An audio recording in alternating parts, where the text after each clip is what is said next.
দর্শক ৫৫ পেরিয়ে ৫৬তে পা রাখলো আমাদের প্রিয় মাতৃভূমি বাংলাদেশ। এই ৫৬ বছরে বাংলাদেশ কত দূর এগোলো, কতখানি পেছালো, অথবা স্বাধীনতার যে স্বপ্ন প্রত্যাশা কিংবা যেটিকে আমরা মুক্তিযুদ্ধের চেতনা বলি তাই বা কতখানি অর্জিত হলো, সেই স্বপ্ন বাস্তবায়নের প্রক্রিয়ায় চ্যালেঞ্জ কি, সমাধানের পথই বা কি, সেসব নিয়ে কথা বলবো আজ। আপনাকে আমন্ত্রণ ২৪ ঘন্টায়, প্রেজেন্টেড বাই আগিদ সানশাইন।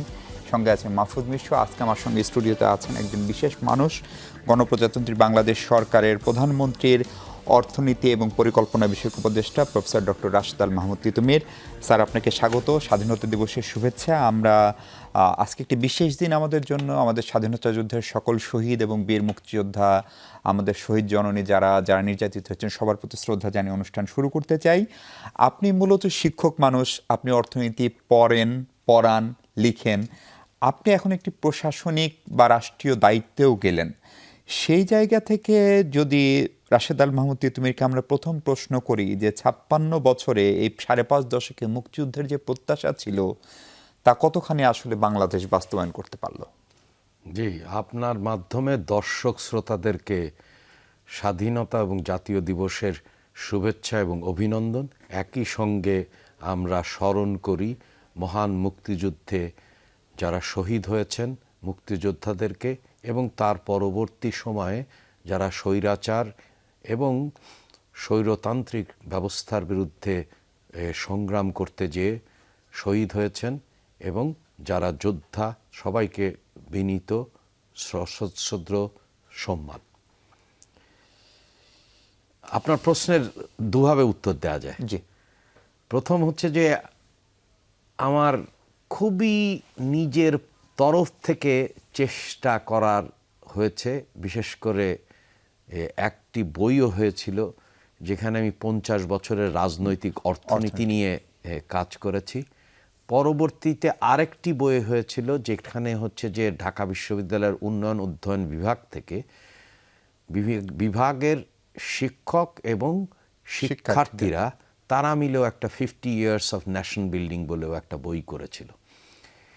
সেখানে দুটো বিষয় পরিষ্কার, একটি হচ্ছে উত্থান পর্ব, আধুনিকায়ন এবং প্রগতির পর্ব, আর অন্যদিকে হচ্ছে যে ধীরে ধীরে এককেন্দ্রিকতা, স্বৈরতন্ত্র গড়ে ওঠার।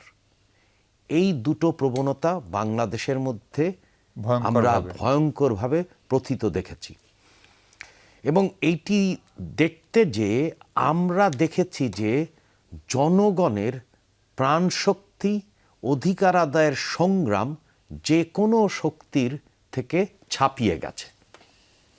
এইটাই আমি মোটা দাগে মনে করি যে ৫৬ বছর। তাহলে প্রথম যেটা উত্থান পর্ব, বাংলাদেশই কিন্তু দক্ষিণ এশিয়ার একমাত্র দেশ যারা রক্ত দিয়ে রাষ্ট্র নির্মাণ করেছে। ভাষার জন্য, হ্যাঁ, ভাষার জন্য রক্ত দিয়েছে, এবং সবসময়ই তারা অধিকার প্রতিষ্ঠায় যেমন সর্বাগ্রে ছিল, এবং রাষ্ট্র নির্মাণেও তারা সর্বাগ্রে রয়েছে। তার মানে মানুষের প্রতি, জনগণের প্রতি যদি কেউ কোনো রাজনৈতিক শক্তি আস্থা হারিয়ে ফেলে অথবা বিচ্ছিন্ন হয়ে যায়, তাহলে তার যা হয় পতিত সরকারের ক্ষেত্রে আমরা তা লক্ষ্য করেছি, এবং অতীতেও কিন্তু বারবার একই প্রবণতা লক্ষ্য করেছি। তা আমি খুব দ্রুত আপনার উত্থান পর্ব, আধুনিকায়ন এবং সামনের দিককে বলবো। আমরা বাংলাদেশকে নিয়ে বিভিন্ন রকমের এক্সপেরিমেন্টের গল্প শুনেছি। সেই কুখ্যাত তলাবিহীন ঝুড়ি, সেখান থেকে কিন্তু আমরা স্বাধীনতার ঘোষক শহীদ প্রেসিডেন্ট জিয়াউর রহমানের সময় আমরা দেখেছি যে কিভাবে একটা তলাবিহীন ঝুড়ি দুর্ভিক্ষ পীড়িত হয়েও একটা স্থিতিশীল ভায়াবল স্টেট হয়েছে। এটা একটা বড় রকমের অর্জন। এবং সেখানে আরেকটি বিষয় দেখেছি যে সংকটকে কিভাবে সুবিধা বা সুযোগ এবং সামনের দিকে এগোনোর পথ। কারণ আমরা মনে আছে যে তখন সারা বিশ্বব্যাপী তেল সংকট ছিল। তেল সংকট যখন থাকে, বিশেষ করে উন্নয়নশীল এবং স্বল্পোন্নত দেশের উপরে সবচেয়ে খারাপ অভিঘাত পড়ে। কিন্তু আমরা দেখেছি সেই সংকটকে তিনি সম্ভাবনায় পরিণত করেছেন। কারণ এই সংকটকালে মধ্যপ্রাচ্য বা পশ্চিম এশিয়ার দেশগুলো উদ্বৃত্ত আয় হচ্ছিল, উদ্বৃত্ত পুঁজি গঠন হচ্ছিল, আর আমাদের ছিল উদ্বৃত্ত শ্রমিক, শ্রমমানজীবী। ফলে দুটার এক্সচেঞ্জ। হ্যাঁ, তিনি নিজ উদ্যোগে এই যে একটা সংকটকে সম্ভাবনায় পরিণত করলেন এবং প্রথম কিন্তু বাংলাদেশকে জনশক্তি রপ্তানি করলেন। একই কায়দায় আমরা লক্ষ্য করেছি তার সময় কিন্তু পোশাক শিল্পের জয়যাত্রা ঘটেছে, অর্থাৎ তিনি বীজ রোপণ করেছেন। তারপরে আমরা লক্ষ্য করেছি একটা বাংলাদেশ, যে বাংলাদেশে আস্তে আস্তে স্বৈরতন্ত্রের পথে যাত্রা শুরু করে, স্বৈরাচারের যাত্রা শুরু করে।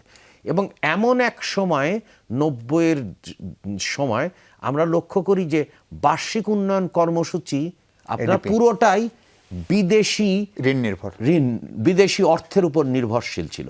তার মানে স্বনির্ভরতার কোনো দিকে অগ্রগতি ছিল না। কিন্তু মানুষের মধ্যে যে জাগরণ তৈরি হয়েছিল, যার কারণে 90 গণঅভ্যুত্থান হয়, এবং এই গণঅভ্যুত্থান বেগম জিয়া, মরহুমা বেগম জিয়াকে প্রধানমন্ত্রী করেন, এবং তার অনেকগুলো গণতান্ত্রিক প্রক্রিয়া নিয়ে আমি বলবো না, আমি অর্থনীতির মধ্যেই নিজেকে সীমিত রাখবো, কারণ সেটা একটা রাষ্ট্রপতি সরকার শাসিত সরকার থেকে জন অভিপ্রায়ের কারণে একটা সংসদীয় গণতন্ত্রের দিকে যাত্রা হয়েছিল। আগের ক্ষেত্রেও, জিয়াউর রহমানের ক্ষেত্রেও আমরা লক্ষ্য করেছি যে বহুদলীয় গণতন্ত্রের দিকে যাত্রা।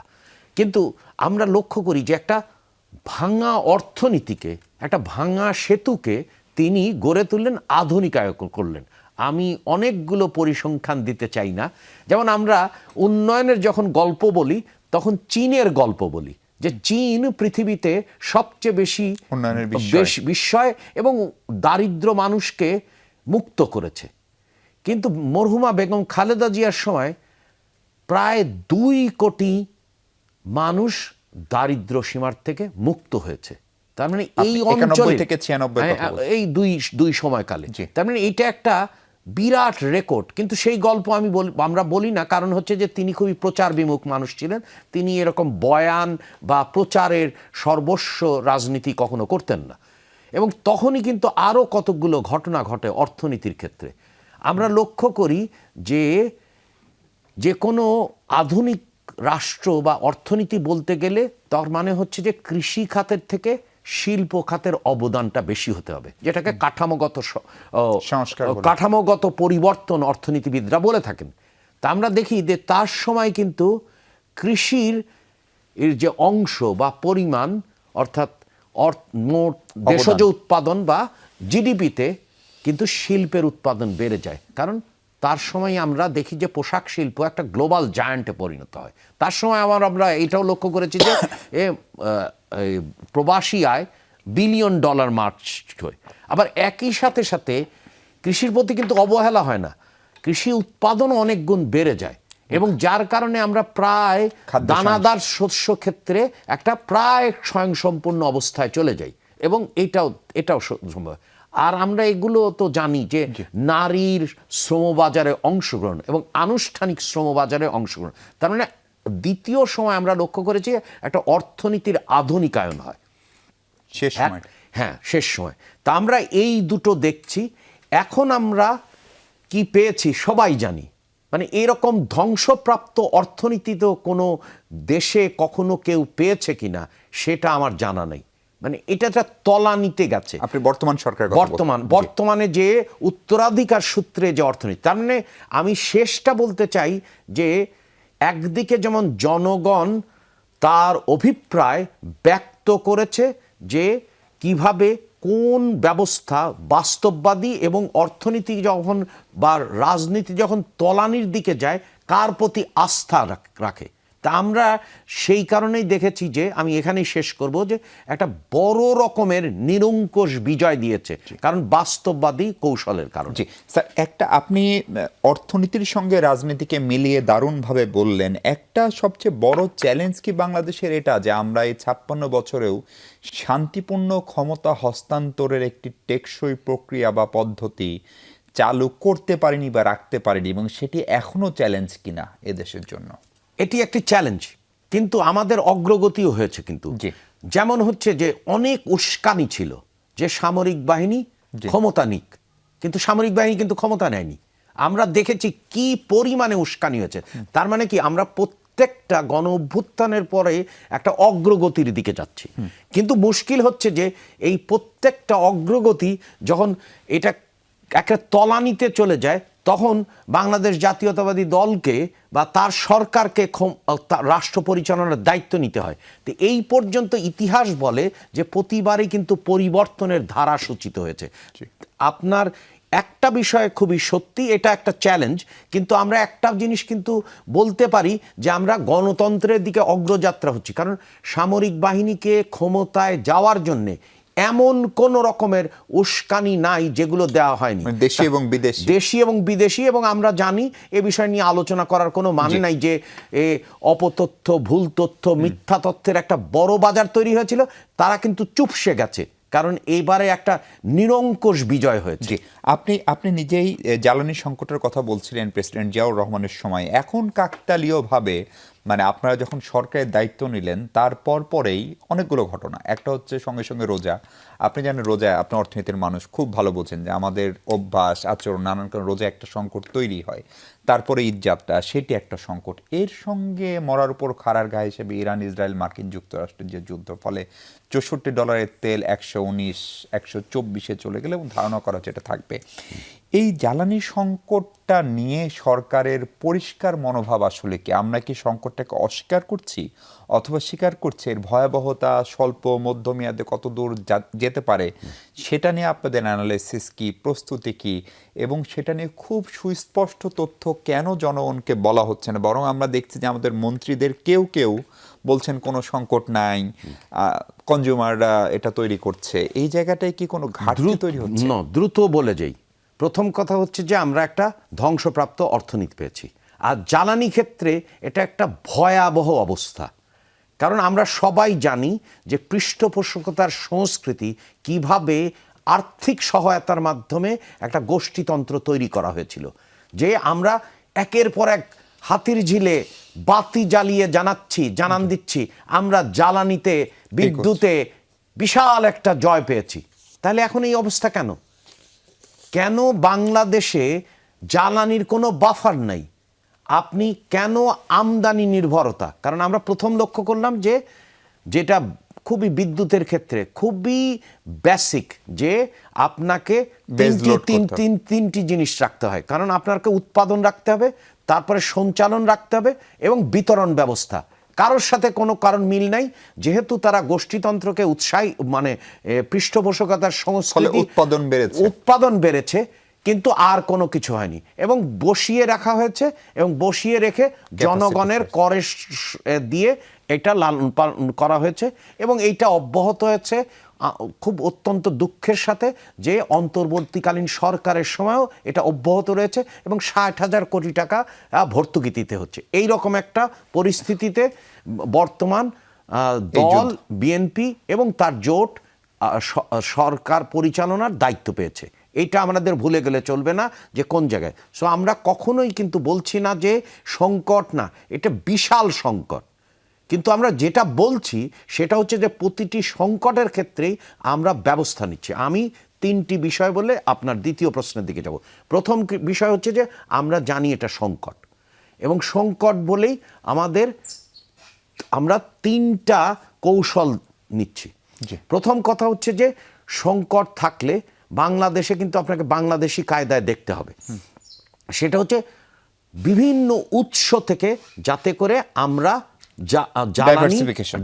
বহুমুখীকরণ করছি জ্বালানির উৎসের। কারণ হচ্ছে যে আমরা জানি যে বাস্তব অবস্থা, কাতার আমাদেরকে এলএনজি সরবরাহ করত, তাহলে কি অবস্থা এটা কিন্তু সব জানা।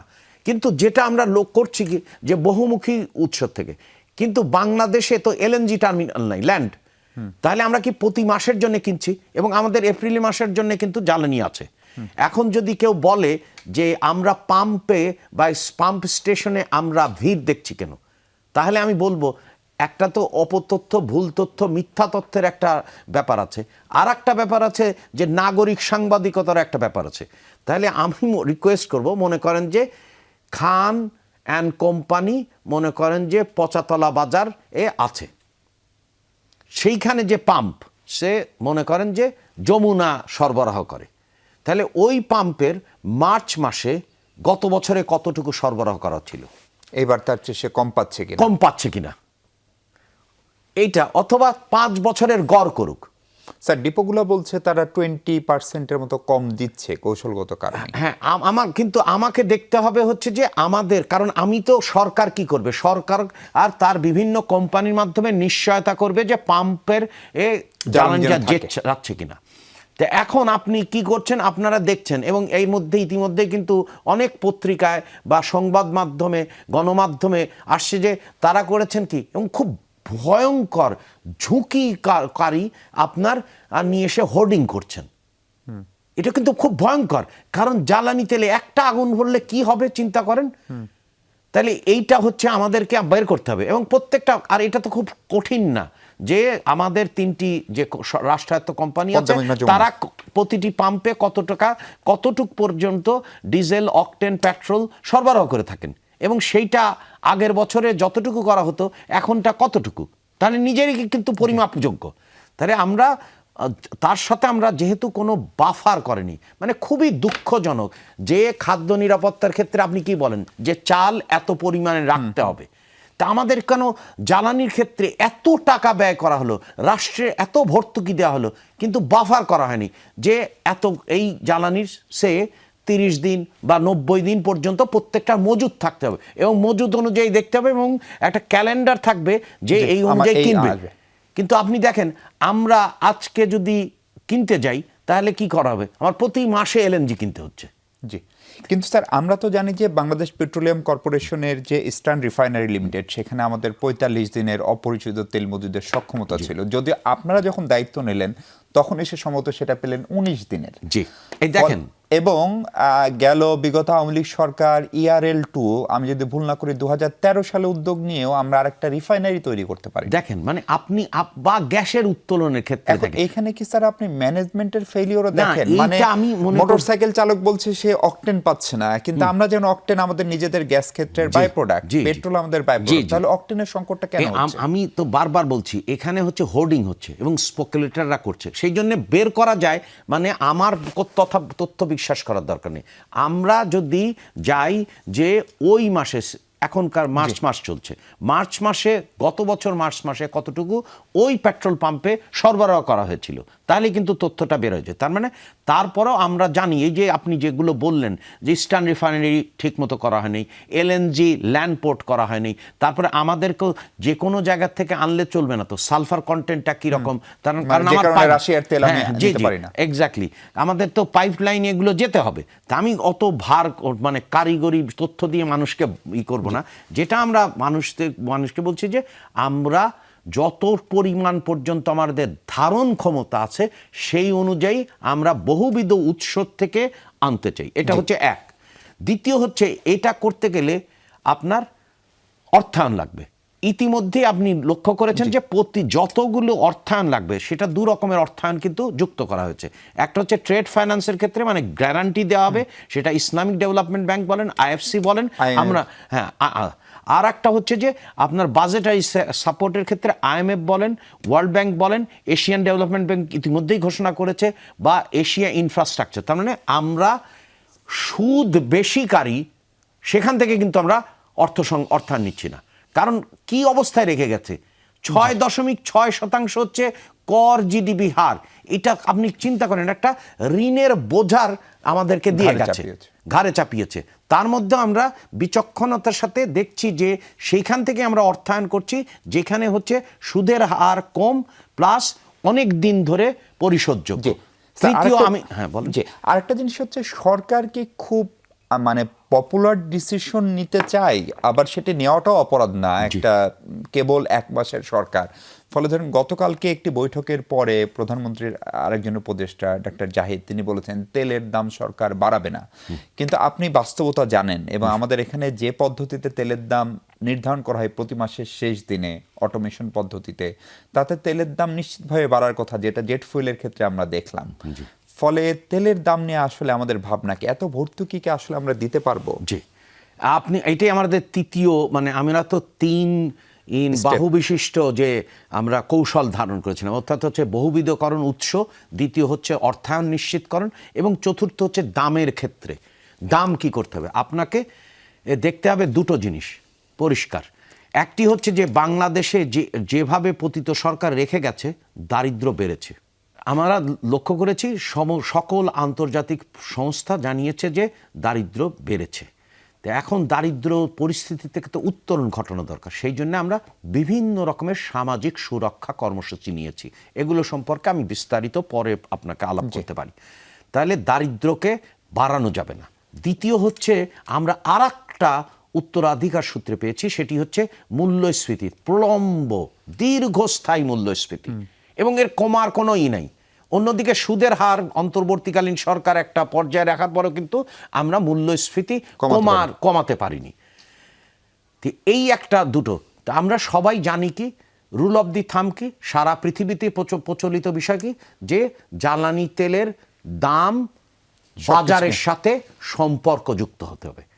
কিন্তু আমরা যেহেতু জনপ্রিয়তা আর জনতুষ্টিবাদ কিন্তু এক না, popularity and populism is not. আমাদের যেহেতু প্রতিশ্রুতিবদ্ধ যে আমরা দারিদ্র্য থেকে উত্তরণ ঘটাবো, অর্থনীতির পুনর্গঠন এবং পুনরুদ্ধার করব, এবং একই সাথে যে মানুষ যেভাবে জনদুর্ভোগে আছে এই দীর্ঘস্থায়ী মূল্যস্ফীতির কারণে, সেটাও আমাকে বাড়াতে পারবো না।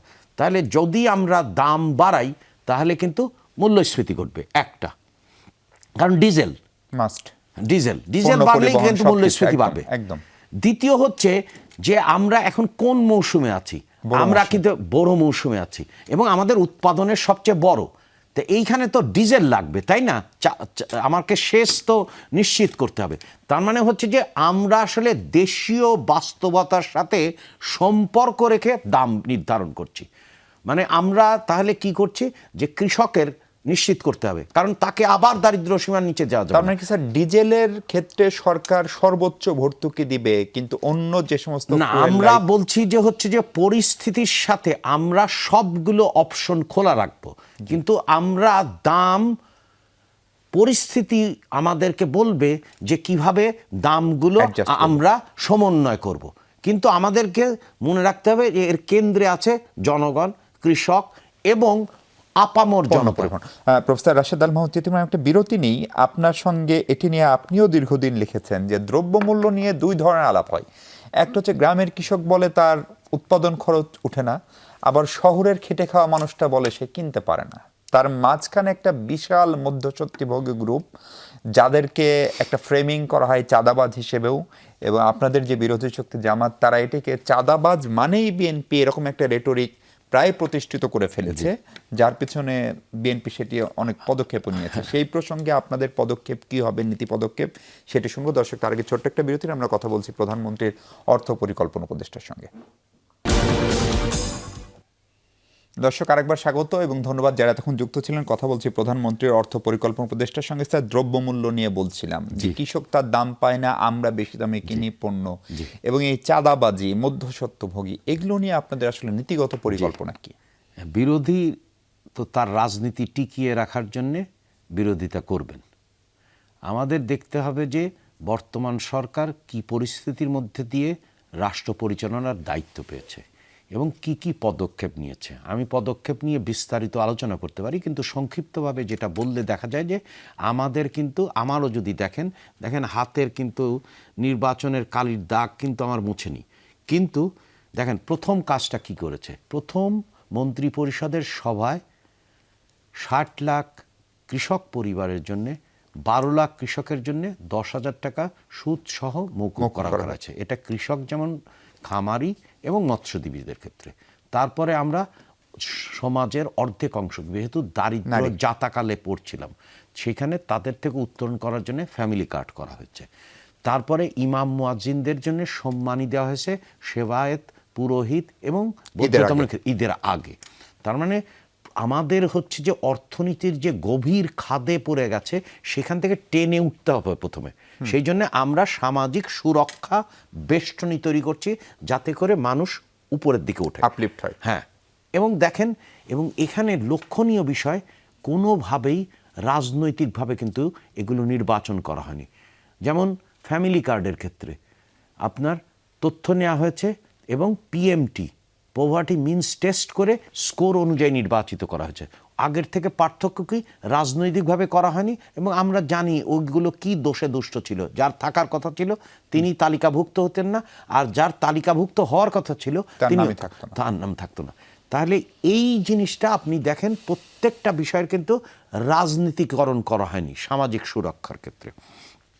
দ্বিতীয় যে বিষয়টি বললেন যে চাঁদাবাজি বাই, এইটাকে আমরা সমাধান করতে যাচ্ছি এবং সেটা কিন্তু আমাদের দেশজ প্রক্রিয়া। পারবেন?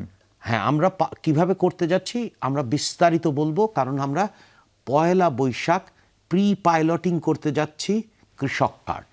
সেখানে আমরা পাইলট ফেজে 10টা সেবা দেব, প্রি পাইলট ফেজে আমরা 4টা সেবা দেব এবং প্রথম বাংলাদেশের ইতিহাসে কৃষককে আমরা স্বীকৃতি দেব এবং সম্মান করব। অর্থাৎ হচ্ছে যে আপনারা খেয়াল করেছেন অনেক সময় বলা হয় যে যিনি দরিদ্র তাকেও কিন্তু ব্যাংক করা যায়, কিন্তু কখনোই কিন্তু আমরা দেখি নেই আনুষ্ঠানিক খাতে আনার। আমরা প্রি পাইলট ফেজে সবাইকে কার্ড দেব যেটা হচ্ছে ব্যাংকের কার্ড। আচ্ছা। এবং সেখানে আপনার চিপস দিয়ে করা হবে এবং সোয়াইপ করা হবে, যাতে করে ডিজিটাল করলেই তো আপনার দুর্নীতিটা কমবে। এটা তো আমরা সবাই দেখেছি যে আমরা ফ্যামিলি কার্ড নিয়ে কিন্তু আমি এ পর্যন্ত কাউকে শুনি নাই যে ফ্যামিলি কার্ড রাজনৈতিকভাবে করা হয়েছে, বৈজ্ঞানিক ভিত্তিতে করা হয়নি। এবং এটা চিপস থাকবে, সোয়াইপ করা থাকবে, টাচ থাকবে। তাহলে আমরা প্রি পাইলটিংয়ের দিকে যাচ্ছি এবং পাইলট ফেজে, কারণ এটা কিন্তু 10টা সেবা থাকবে। তাহলে একদিকে হচ্ছে এটার উদ্দেশ্য হচ্ছে দুটো, একটা হচ্ছে ন্যায্য মূল্য কৃষক পাবে, আবার ভোক্তাও ন্যায্য মূল্য পাবে। সেই জন্য পুরো প্রক্রিয়াটা 10টা এবং একে নিয়ে আমরা বিস্তারিত আলোচনা করব, কারণ এটা পয়লা বৈশাখ এবং এটা খেয়াল করেন আমাদের সংস্কৃতির সাথে, অর্থাৎ আমাদের ফসলি সনই তো বাংলা সন। পয়লা বৈশাখ নিয়ে আমরা খালি বিতর্ক করেছি, কিন্তু কখনো তার শেকড়ে ফিরে যায়নি। সেই জন্য আমরা পয়লা বৈশাখকে নির্ধারণ করেছি, যেমন নারীকে সম্মান দিয়েছি, কারণ নারী হচ্ছে অর্ধেক এবং সেখানে কেউ কিন্তু বলেনি। এই যে এই ফ্যামিলি কার্ড, কৃষক কার্ড বা এগুলো যখন করবেন, এগুলোর সঙ্গে অর্থনৈতিক অর্থাৎ টাকার যোগানের একটা বড় সম্পর্ক আছে। একেবারে সাংবাদিক হিসেবে সঠিক প্রশ্ন করেছেন। এই টাকার উৎস কি স্যার? হ্যাঁ, সাংবাদিক হিসেবে সঠিক প্রশ্ন করেছেন, কারণ আপনাদের দায়িত্ব হচ্ছে আমাদেরকে জবাবদিহিতার মধ্যে নিয়ে যাওয়া এবং এইটা আগে ছিল না, কিন্তু আমরা চাই যে আমাদেরকে আপনারা জবাবদিহিতার মধ্যে আনেন এবং প্রশ্ন করেন এবং প্রশ্ন করে জনগণকে উত্তর জানান।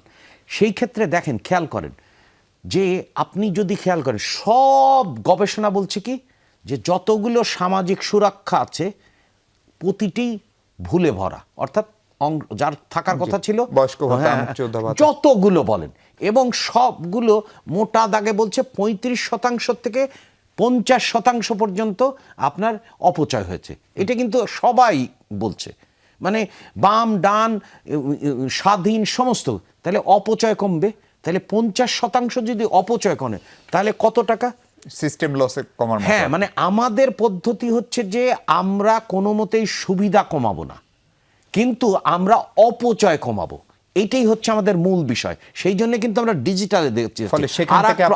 হ্যাঁ, আর এক সময় কখনো আমরা one citizen, one card, one digital পোর্টফোলিওর দিকে সেগুলো নিয়ে আমরা আলোচনা করতে পারি। মানে আমাদের বক্তব্য হচ্ছে ভারতের আধার কার্ডের মতো, ভারতের আধার কার্ড আছে, যুক্তরাজ্যের ক্ষেত্রে আপনার ন্যাশনাল ইন্স্যুরেন্স কার্ড, আপনার মার্কিন যুক্তরাষ্ট্রের ক্ষেত্রে সোশ্যাল সিকিউরিটি কার্ড। আমাদের এনআইডি কে সেখানে কনভার্ট করা সম্ভব কিনা? আমাদের এখানে কি আছে, মানে আপনি যেহেতু প্রশ্ন করলেন, আমাদের কি এনআইডি কার্ড আছে যারা ভোটার হওয়ার যোগ্য, তার মানে 17 বছর এবং ঊর্ধ্বে।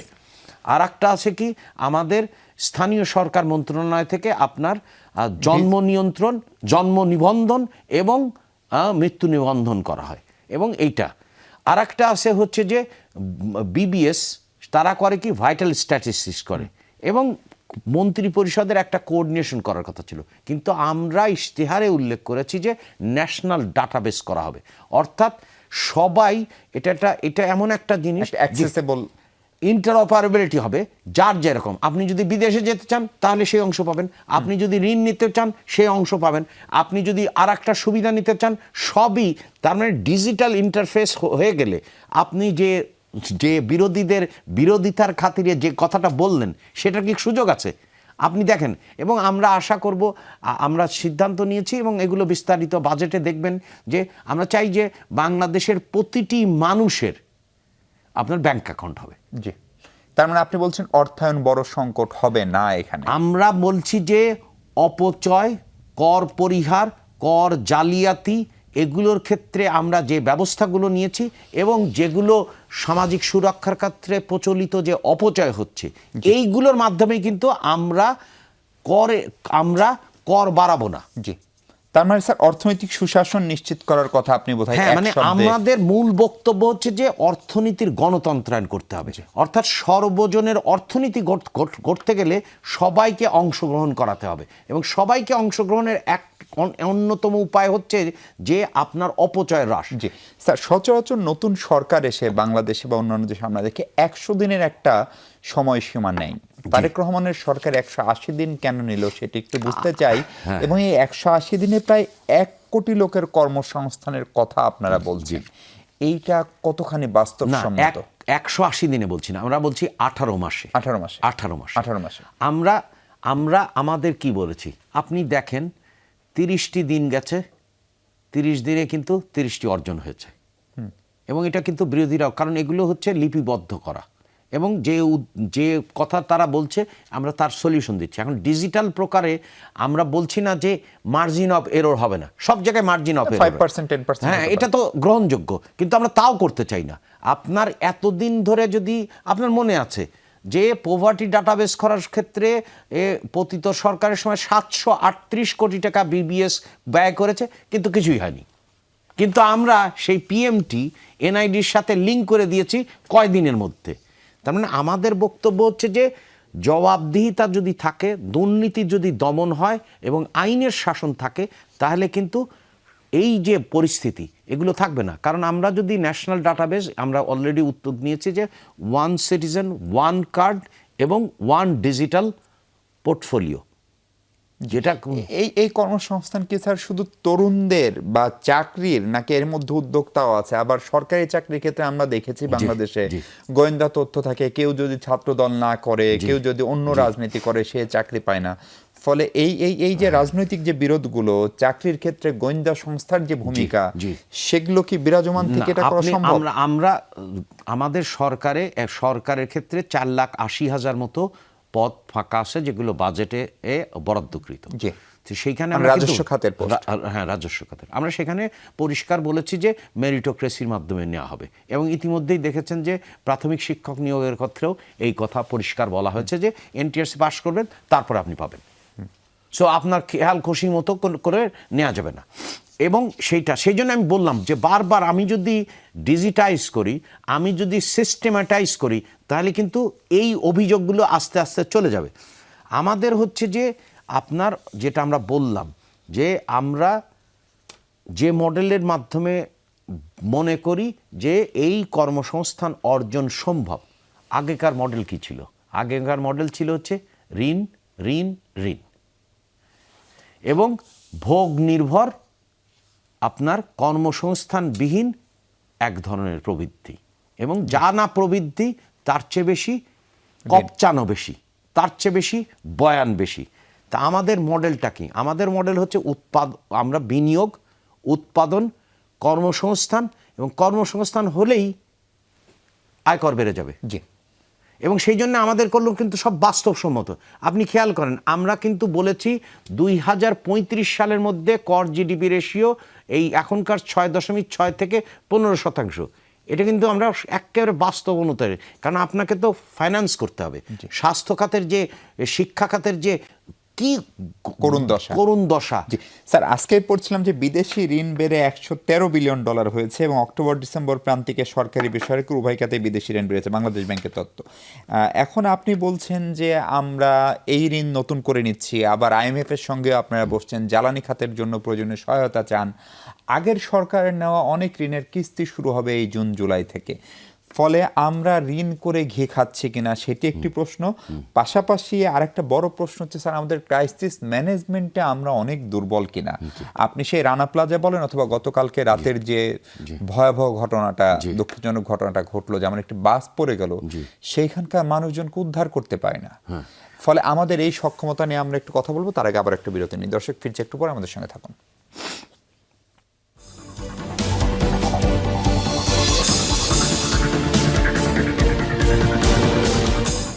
দর্শক, প্রফেসর রাশেদ আল মাহমুদ তিতুমিরের সঙ্গে কথা বলছি আমরা। স্যার, বিদেশি ঋণ বাড়ছে, আগের ঋণের বোঝা আপনাকে বইতে হচ্ছে, এই সংকট কিভাবে সামলাবে? জি, আমরা তিনটা বিষয় জানি, সবাই জানি। একটা হচ্ছে যে স্বাধীনতার থেকে 2008 পর্যন্ত কি ঋণ ছিল, আর তারপরে আমরা দেখেছি যে পতিত সরকারের সময় এটা 323 বা 324% বেড়েছে এবং শর্তগুলো বেশি বেড়েছে, এবং অন্তর্বর্তীকালীন সরকারেও প্রায় $10 বিলিয়ন মতো বেড়েছে। তা আমাদের বিষয়টা হচ্ছে যে আমরা বলি যে আমরা কথা বলতে চাই না, কাজ করে দেখাতে চাই। ইতিমধ্যেই যে কাজগুলো হয়েছে, আমরা বারবার বলছি বিনিয়োগ, তারপরে উৎপাদন, তারপরে কর্মসংস্থান, কর। আমরা ইতিমধ্যেই কিন্তু করের ক্ষেত্রে 3টি টাস্কফোর্স করেছি, কারণ এখানে একটা এসআরওর বাজার ঘটে গেছিল এবং এটা আমাদের সবার জানা যে আপনি ক্ষমতাশীল, আপনি যেভাবে পারেন সুবিধা নেন, তো এটা তো চলতে পারে না। যার ফলে আজকে তলানিতে গেছে অভ্যন্তরীণ সম্পদ সংগ্রহ, সেই কারণে তো ঋণ বেড়েছে। তার মানে হচ্ছে যে ঋণ করছেন, আপনি পৃষ্ঠপোষকতা করছেন, পুঁজি পাচার করছেন। এই চক্র, দুষ্ট চক্রের মধ্যে আমরা আটকে গেছিলাম। আমাদের মূল লক্ষ্য হচ্ছে যে আপনার প্রথমে সামাজিক সুরক্ষা বৃদ্ধি করা, যাতে দরিদ্র মানুষ বেড়ে না যায়, এবং উৎপাদনশীল, বিশেষ করে অনেক উৎপাদনশীল মানে কৃষক বা এরা, তাদেরকে সহায়তা করা। অন্যদিকে হচ্ছে বিনিয়োগটা, মানে শিল্পের বিনিয়োগটা বাড়ানো, কারণ বিনিয়োগ তো গত সময়কালে হয় মানে স্থবির ছিল অথবা কমে গেছিল। তা আমরা সেইটার জন্যে দেখেন অনেকগুলো জিনিস করছি। যেমন আমরা কখনো চিন্তা করি নাই উত্তরাঞ্চলে যে পরিমাণে আমাদের উদ্বৃত্ত আছে, ফল, কোনো চিন্তা করেছি? আপনি দেখেন কিভাবে আমার আলুর দাম চলে যাচ্ছে, কিভাবে ভুট্টার অবস্থা হচ্ছে, কিভাবে হচ্ছে টমেটোর অবস্থা হচ্ছে, কিভাবে আমের হচ্ছে, লিচুর হচ্ছে। আমরা কখনোই কিন্তু সমতা ভিত্তিক আঞ্চলিক উন্নয়নের কথা বলি নেই। আমরা কিন্তু উত্তরাঞ্চলে কৃষিজাত পণ্যের ক্ষেত্রে বড় রকমের একটা বৈপ্লবিক পরিবর্তন আমরা আনতে পারি, সেখানে কিন্তু জমিও আছে। তাহলে আমরা বলতে যে নির্দিষ্ট করে। তারপরে দ্বিতীয়, আপনি বলেছেন যে রাষ্ট্রীয় সক্ষমতা। আমাদের যদি ইশতেহার দেখেন, ইশতেহারে 5টি অংশ আছে। প্রথম অংশ হচ্ছে যে আপনার রাষ্ট্র সংস্কার, যেটা আমরা জুলাই। দ্বিতীয় হচ্ছে যে খুবই যে বৈষম্যহীন, যেটা জুলাইয়ের স্পিরিট, হ্যাঁ অবশ্যই। আমাদের তো আমরা বারবার বলছি যে আমরা 71-কে ধারণ করি এবং প্রতিটি গণ অভ্যুত্থানকে ধারণ করে আমরা আসি। তাহলে আপনি দেখেন যে দ্বিতীয় যে ভিত্তি বা ফাউন্ডেশন কি ছিল আপনার, আর বৈষম্যহীন আর্থসামাজিক উন্নয়ন এবং রাষ্ট্রীয় সক্ষমতা বৃদ্ধি। তৃতীয় হচ্ছে যে ভঙ্গুর অর্থনীতির পুনর্গঠন। চতুর্থ হচ্ছে সমতাভিত্তিক আঞ্চলিক উন্নয়ন। তারপরে বিভাজন করা যাবে না। আমি কিন্তু আপনার এই সময়ে দেখেছেন বিরোধী দল অনেক কথা বলে, আমরা কিন্তু এইগুলোতে যাচ্ছি না। আমরা মনে করি যে সংহতি দেখা দরকার, এবং আমরা দেখতে চাই যে পার্লামেন্ট আলোচনা বিষয় হোক। আমরা কি স্যার ক্রাইসিস ম্যানেজমেন্টের সক্ষমতা, ক্রাইসিস ম্যানেজমেন্টের ক্ষেত্রে আমরা এখন যেটা করছি, যেটা আমরা পাইলাম জ্বালানির ক্ষেত্রে, দেখেন জ্বালানির ক্ষেত্রে আমরা নিঃসন্দেহে একটা বাফারের কথা চিন্তা করব। তারপরে দ্বিতীয়ত করব হচ্ছে যে আমার যেন এই যে যতগুলো ক্যালেন্ডার অনুযায়ী আমার যেন প্রত্যেকটা জিনিস থাকে, সরবরাহ। দ্বিতীয় হচ্ছে আমাদেরকে মধ্যমেয়াদী পরিকল্পনায় যেতে হবে। আর কত আমরা আমদানি নির্ভর থাকবে। দেখেন কি বললো যে সমুদ্র জয় হয়েছে, কোথায় প্রোডাকশন শেয়ারিং কন্ট্রাক্ট এখনো একটাও হয়, ডেটাও নাই আমাদের, একটাও নেই। তারপরে বাপেক্সের বৃদ্ধি করব, কোথায়? তারপরে বলা হলো যে ইস্টার্ন রিফাইনারি সক্ষমতা বৃদ্ধি করব, কোথায়? তারপরে বলা হয়েছিল যে এইখানে এলএনজি এই ল্যান্ড পোর্টের ব্যবস্থা করবে যাতে এলএনজি ঢোকে, কোথায়? মানে কথামালাতে আমরা যেগুলো আইডেন্টিফাই করছি মধ্যমেয়াদে, আপনারা বাজেটের সময় দেখবেন যে আমরা এটা আইডেন্টিফাই, হ্যাঁ। এবং 180 দিনের ক্ষেত্রে মানে হচ্ছে যে আমরা হচ্ছে 6 মাস। তার মানে এই আগের যে সরকারের বাজেট আমাদেরকে মেনে নিতে হচ্ছে, কারণ এটা তো কন্টিনিউটি, এটা তো ভারত না যেখানে হচ্ছে যে নতুন সরকার এসেই কিন্তু ভোট অন অ্যাকাউন্টস করতে পারে, কিন্তু আমাদের সংবিধানে সেই সুবিধাটা নাই, যার ফলে আমাদেরকে ওইটা মানতে হচ্ছে। সেই জন্য আমরা ভাগ করেছি যে 180 দিনের মধ্যে, কারণ তাহলে আমাদের সরকারের অংশ দেখা যাবে। জি স্যার, আপনার দলের একটা বড় স্লোগান হচ্ছে সবার আগে বাংলাদেশ। আপনি বিভিন্ন সময় বলেছেন জ্বালানি খাতে কিছু অসম চুক্তি ছিল, অন্তর্বর্তী সরকার দায়িত্ব ছাড়ার মানে নির্বাচনের মাত্র 3 দিন আগে মার্কিন যুক্তরাষ্ট্রের সঙ্গে একটা চুক্তি করেছে, যে চুক্তি কি আপনি খুব ভালো জানেন, এবং বিএনপির অঙ্গীকার ছিল তারা সব চুক্তি নিয়ে পার্লামেন্টে আলোচনা করবে, এটির জন্য 60 দিন সময় আছে। ফলে এই চুক্তি পুনর্বিবেচনার সুযোগ আছে কিনা? আপনার cabinet colleague doctor Khalilur Rahman, যিনি পররাষ্ট্রমন্ত্রী বটে, তিনি বলেছেন যেটা বিএনপি এবং জামাতের সম্মতি নিয়েই হয়েছে। যে আমাদের কথা হচ্ছে যে আমরা জনবিতর্ক করতেছি, এই যে জনবিতর্ক হচ্ছে এটা তো আগে ছিল না। আগে হচ্ছে যে আমি করে এসেছি, তোমাকে মানতে হবে। এখন আমরা কিন্তু সুযোগগুলো নিচ্ছি, এবং কিভাবে আমরা আমার যে সক্ষমতা আছে সেই সক্ষমতার বহিঃপ্রকাশ ঘটানো হবে। দেখেন, আমরা কিন্তু একটা জিনিস পরিষ্কার করেছি, এবং মাননীয় প্রধানমন্ত্রী ইশতেহার ঘোষণার দিন কিন্তু পরিষ্কার করে বলেছিলেন সাংবাদিকদের উত্তরে বিভিন্ন সময়ে যে আমরা অর্থনীতির খাদের কিনারে আছি। তিনি আমাদের বন্ধু, যিনি হচ্ছে এই পরিস্থিতি থেকে উত্তরণে সহায়তা করবেন। তা আমরা কারোর সাথে জোটভুক্ত হচ্ছি না, আবার কারোর সাথে আপনার কোনো রকম বিরোধে যাচ্ছি না, কিন্তু বাংলাদেশের স্বার্থটা আমরা এক্স্যাক্টলি, তার মানে আমরা বলছি যে সবার আগে বাংলাদেশ। এবং ইতিমধ্যেই কিন্তু আপনারা জেনেছেন যে এগুলো পার্লামেন্টে আলোচনা হবে, নিঃসন্দেহে আলোচনা হবে। ভারতের সাথে চুক্তি নিয়ে অনেক আলোচনা, এবং ভারত বিরোধিতা আপনি খুব ভালো জানেন, রাজনীতিরও একটা বড় উপকরণ। আমরা অন্তর্বর্তী সরকারের সময় দেখেছি, কিন্তু একটি চুক্তিও তারা প্রকাশ করেনি, বাতিলও করেনি। এ ধরনের কোন চুক্তি কি আসলে আছে, বা সেগুলো আপনারা রিভিউ করবেন? যে আমরা যেটা হচ্ছে যে ভারতের সাথে যেগুলো চুক্তিগুলো হয়েছে, তা বিশেষ করে জ্বালানি খাতের ক্ষেত্রে আমরা আশা করি সরকার আর জনগণ আজ হোক কাল হোক ব্যবস্থাগুলো দেখবে। কারণ এটা আপনিও জানেন, এগুলো হচ্ছে চুক্তিগুলো আন্তর্জাতিক চুক্তি, এটা আমি যে চাইলেই এটা করা যায় না। তার মানে আমাদেরকে পদ্ধতি, আমাদের ফর্মালি ইনফর্মালি বহুবিধ পন্থায় আমরা চাচ্ছি যে আইনি পন্থায় ইতিমধ্যে কিন্তু বড় কাজ হচ্ছে। যেমন একদিকে পুঁজি পাচার থেকে ওই অর্থ ফিরিয়ে নিয়ে আসার জন্য আইন মন্ত্রণালয় কাজ করছে, একই সাথে আপনারা ইতিমধ্যে জেনেছেন যে কতগুলো চুক্তি নিয়ে যে সমস্ত অন্তর্বর্তীকালীন সরকার যে সমস্ত কমিটি করেছিল সেগুলো নিয়ে কিন্তু রিভিউ হচ্ছে। স্যার, একদম সময় নেই, আপনি আমাকে 30 সেকেন্ডে যে উত্তর দেন। রাজনীতিবিদ, আপনি সক্রিয় রাজনীতিবিদ না, আপনি মূলত শিক্ষক, গবেষক, ফলে আপনাকে প্রশ্নটা করা। দুর্নীতি নিয়ে বিএনপির অবস্থান কি? জিরো টলারেন্স শব্দটা আমি আমার এই সাংবাদিকতা জীবনেই অনেকের কাছে শুনেছি, পরে দেখেছি যারা দুর্নীতিকে নীতিগতভাবে প্রশ্রয় দেয় নিজেরা দুর্নীতি করে। হ্যাঁ, আপনার বিষয়টার হচ্ছে যে আমি একটা উদাহরণ দিয়েছি যে আমরা যদি ডিজিটাল করি, আমরা ফ্যামিলি কার্ডের ক্ষেত্রে এখন পর্যন্ত কিন্তু কেউ বলে নাই যে রাজনৈতিকভাবে নিবন্ধন করেছে।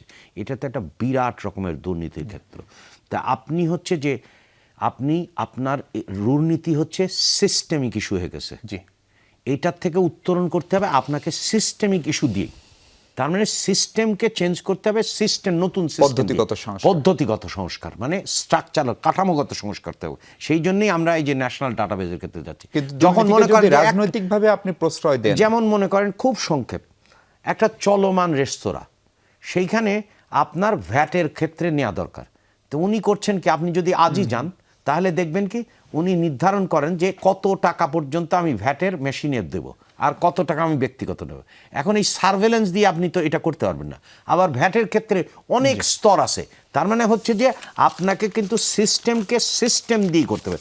আর আমি মনে করি ইতিহাস সাক্ষ্য দেয়, যেমন আমরা শহীদ প্রেসিডেন্ট জিয়াউর রহমানের সময় দেখেছি যে তলাবিহীন ঝুরি একটা ভায়াবল স্টেট হয়েছে, বেগম খালেদা জিয়ার সময় আমরা লক্ষ্য করেছি যে একটা অর্থনীতির আধুনিকায়ন হয়েছে, এবং আমরা দেখছি যে বর্তমান প্রধানমন্ত্রীর এর যে আমরা যে পদক্ষেপগুলো নিচ্ছি, নিঃসন্দেহে আমরা একটা গণতান্ত্রিক কল্যাণকর রাষ্ট্র এবং ব্যবস্থা দিকে যাচ্ছি। দুর্নীতিমুক্ত হবে নিশ্চয়ই। অবশ্যই দুর্নীতিমুক্ত, আইনের শাসন এবং জবাবদিহি। আপনাকে অনেক ধন্যবাদ ডক্টর রাশেদ আল মাহমুদ তিতুমির আমাদের সঙ্গে যুক্ত হওয়ার জন্য। দর্শক, এই ছিল আলোচনা।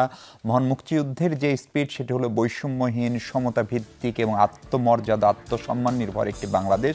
সেই বাংলাদেশের প্রত্যাশায় শেষ করছি। ভালো থাকুন সবাই, অনেক ধন্যবাদ সঙ্গে থাকার জন্য।